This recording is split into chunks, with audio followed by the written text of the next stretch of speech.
Hi, I'm Ashley. I'm Jen. And I'm Sarah, and we are Unabridged, the podcast where teachers take on books. Join us each week for bookish episodes and check out our website, unabridgedpod.com, where you can find lots of new bookish content every week. Find us on Instagram, Facebook, and Twitter at Unabridged Pod and message us there or see our website to get plugged into the Unabridged community. You want opinions about books? We've got them.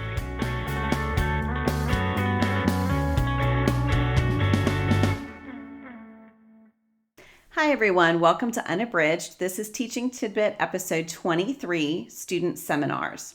Before I get started, I just want to remind you that Unabridged does have a Teachers Pay Teachers store where we have a lot of great resources that you can use in your classroom, either as is or they're easy enough to tweak. Some of them are discussion guides, or we have book flight guides, and we have a lot of great material in there, some of which connects to our episodes, but some of which is just standalone.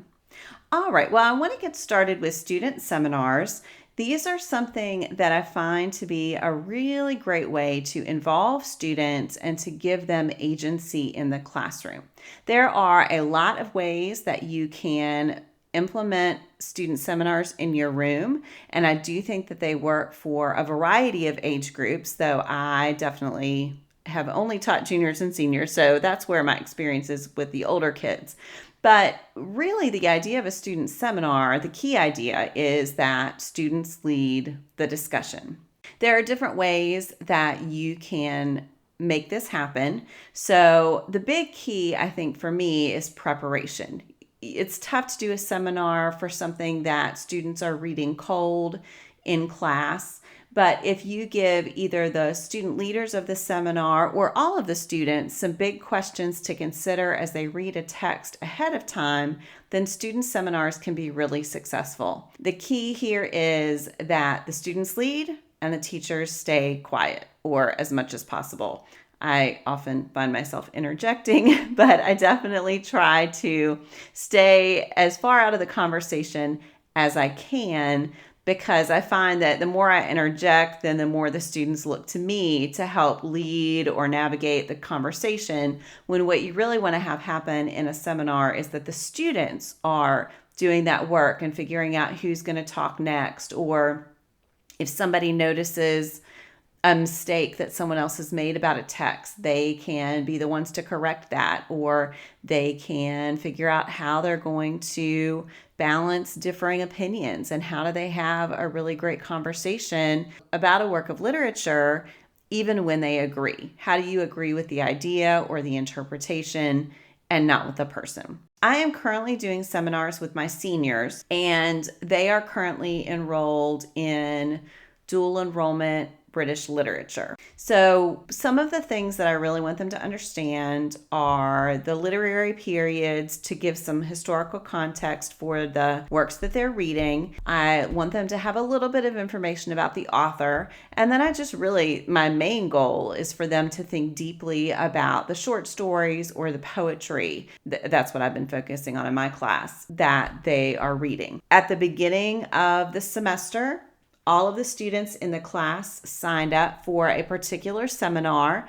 They signed up in groups of 2 or 3 students. And then I made the assignment due a week ahead of the actual discussion. So a week ahead of the discussion, they need to have a plan in place. So they need to have discussion questions about the work or works that they are leading the discussion on. And they need to have some sort of activity that their classmates are going to do that will help them understand the text and or the literary period more. Because of the level of the class, because they're earning college credit, I also asked them to create annotated bibliographies, one about an article about the literary period and one about an article that helps them understand the literature more. Now, again, because of the age group of my students, I suggested works from the literary period that they might lead, but I allow them to choose a different work if they want to.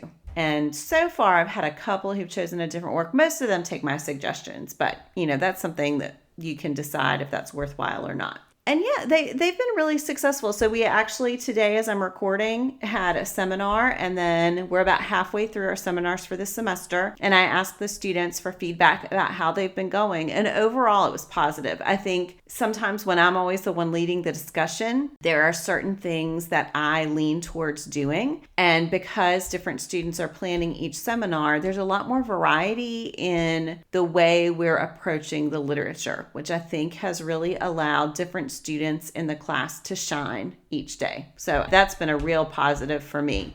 But the activities have been so engaging, and I think the other students are really interested in the activities that each set of seminar leaders plan. Overall, I think it's been a positive. I've really enjoyed it. I also, after each seminar, ask everyone to reflect on how it has gone. So I asked the leaders to reflect on how the work was shared, how they think the discussion went, what they might change if they were to do it again. I asked the participants to reflect on their own participation and on the leaders' activities and discussion questions. And I do share that feedback with the leaders. Again, I think that could be something you decide whether or not to do depending on your class. And then for students who are absent because they didn't get to participate, I ask them to reflect on the work of literature, what they would have wanted to discuss, sort of projecting if they had been there, what they would have liked to have seen. And I find that reflective portion, I'm still tweaking my reflection form,